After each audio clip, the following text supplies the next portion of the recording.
أعوذ بالله من شر الشيطان اللعين الرجيم. بسم الله الرحمن الرحيم. وبه نستعين. صلى الله على محمد وآل بيته الطيبين الطاهرين. Assalamu alaikum wa rahmatullahi ta'ala wa barakatuh. Chers frères et sœurs en islam, nous vous saluons par le salut fraternel des habitants du paradis, qui est Assalamu alaikum wa rahmatullah.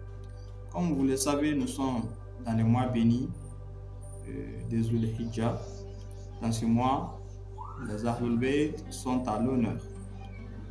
Le 25e jour de ce mois béni coïncide avec une date historique, un jour unique dans l'histoire de l'islam. Pourquoi nous parlons tout de cela?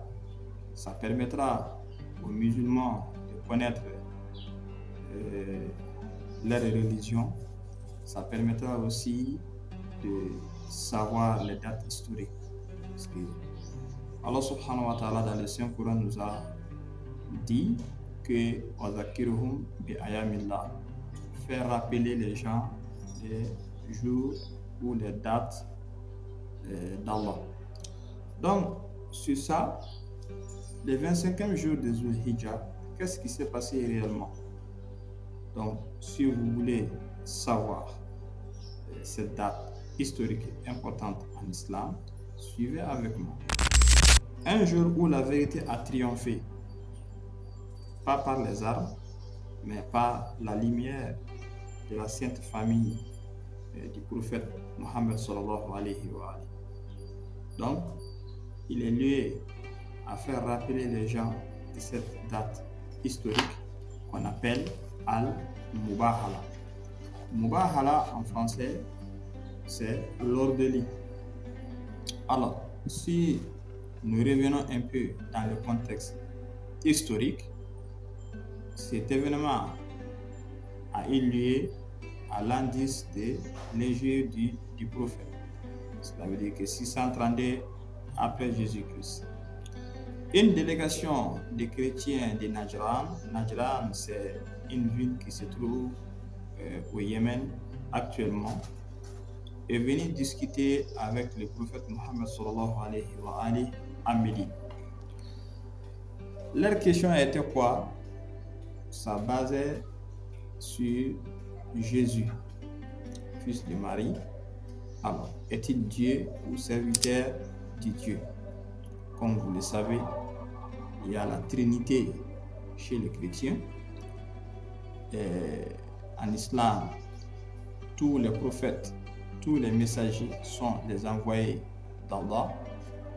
Mais si vous dites que Isa alayhi salam est le fils de Dieu, si la venue spectaculaire de Isa permettra à certains de dire que Isa est le fils, alors on va placer Adam où? Puisque Adam et Hawa n'ont pas de mère ni de père. Donc, Isa alayhi salam est le serviteur de Dieu. Puisque cette discussion ne date pas d'aujourd'hui, lorsque le prophète a été choisi comme un messager, comme un envoyé, le prophète avait répondu et a tout fait pour soulever et répondre à ce genre de questions qui existaient. Même dans la tradition arabe, il y avait des pratiques qui ne sont pas conformes à ce que Allah subhanahu wa ta'ala a dit. Donc, le prophète avait transmis la vérité. Donc, le Jésus est un prophète et un serviteur de Dieu. Mais les chrétiens ont refusé de croire. C'est pour cela que Allah subhanahu wa ta'ala dit dans le Saint-Coran que quiconque te contredit à ce que ce sujet, après ce qui était venu de la science, dit: venez, appelez nos fils et vos fils, nos femmes et vos femmes, nos âmes et vos âmes, puis faisons appel à la malédiction d'Allah sur les menteurs. Ça, c'est un verset coranique qui est descendu sur le prophète à ce sujet-là où départagé. Puisque les chrétiens avaient défié le prophète. Si le prophète était sûr, que si il est sûr que ce qu'il avance est la vérité, donc il n'y a pas mis de chemin, que le prophète se prépare à faire l'ordre d'Élie ou l'ordre d'Ali. Donc, dans la sourate Ali Imran, verset 61, vous trouverez ces ayats. Alors, la question qu'on peut poser maintenant, qui sont les gens que le prophète Muhammad sallallahu alayhi wa alayhi a choisi pour faire cette ordre de lit? C'est très important parce que ces personnes-là, si on arrive à déterminer, ces personnes représentent l'islam. Ces personnes représentent la religion divine. Ces personnes ont une place importante en islam. Alors, le prophète a rassemblé les plus purs de sa famille. Alors, la question qui revient et qu'on doit tous nous poser. Alors, pourquoi le prophète Muhammad sallallahu alayhi wa alayhi n'a pas choisi ses compagnons, comme certains donnent des degrés, on n'en disconvient pas, mais souvent certains donnent des places aux compagnons plus que la famille prophétique. Alors pourquoi le prophète n'a pas choisi ses compagnons, mais plutôt sa famille? C'est là que tout pose, c'est là que on doit tous se poser cette question. Et quand vous partez dans les livres historiques islamiques, que tu sois sunnite ou chiite, tout le monde est unanime là-dessus que le prophète avait choisi 4 personnes plus lui, à savoir son cousin et gendre, Imam Ali ibn Abi Talib alayhi salam, comme l'interprétation du verset nous âmes. Sa fille bien-aimée, Sayyida Fatima Zahra alayhi salam, a été choisie pour représenter nos femmes qui est citée dans le verset coranique. Cela veut dire que Fatima alayhi salam est la meilleure des femmes de tout le temps. Et puis, c'est la maîtresse aussi des femmes du paradis. Alors, on va poser la question encore. Pourquoi le prophète n'a pas choisi ces femmes? Pourquoi il n'a pas choisi les femmes de certains compagnons qui considèrent qu'ils ont un grand rôle ou qui ont joué un grand rôle dans l'islam? Ben, le prophète avait choisi Sayyida Fatima alayhi salam. Je vous rappelle que le choix du prophète est indiscutable. Dans le Saint-Coran, Allah subhanahu wa ta'ala dit وَمَا يَنْتِقُ عَنِ الْهَوَىٰ إِنْ هُوَ إِلَّا وَحْيٌ يُوحَىٰ. Le prophète ne dit pas un propos par plaisir ou parce qu'il aime dire cela, mais ce choix-là est lié à Allah subhanahu wa ta'ala.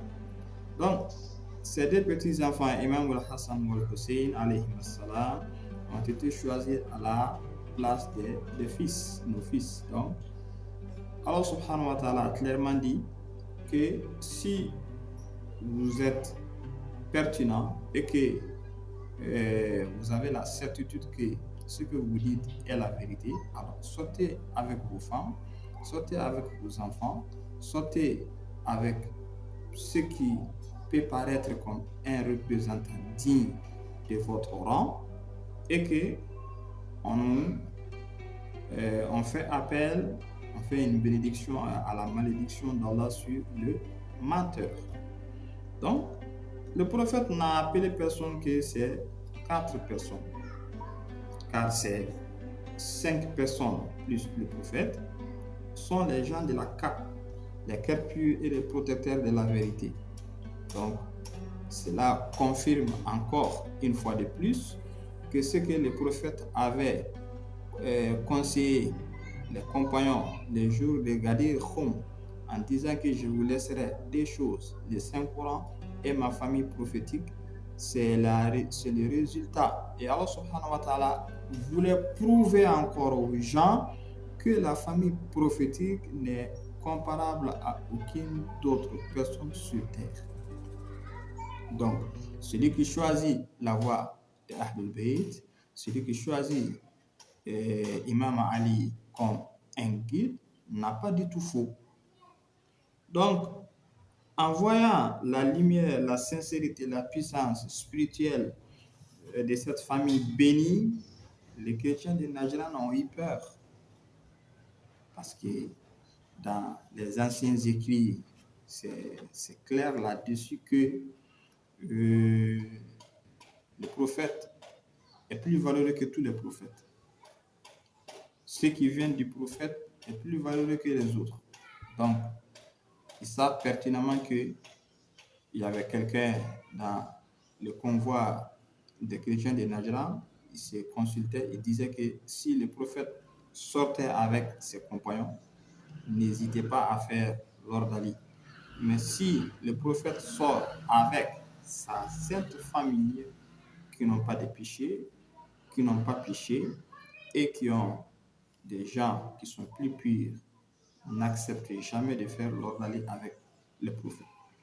Donc, ils ont refusé la confrontation et ils ont compris que la vérité était avec le prophète Mohammed sallallahu alayhi wa sallam. Donc, pour conclure, on peut dire que le jour de Mubahala, qui est le 25e jour de Zulhijjah, est non seulement une victoire historique, mais c'est une leçon éternelle aussi pour tout un chacun. Les Ahlul Bayt ne sont pas des gens ordinaires, comme certains pensent. Ils ont le cœur de l'islam. Ils représentent l'islam. Ils représentent la pureté, le garant de la vérité. Suivre la voie, c'est s'attacher à la vérité la plus élevée. Donc, en ce jour béni de Mubahala, nous renouvelons notre amour et notre attachement aux Ahlul Bayt alayhi salam. Que leur sacrifice, leur sincérité, leur lumière guident nos pas vers Allah subhanahu wa ta'ala.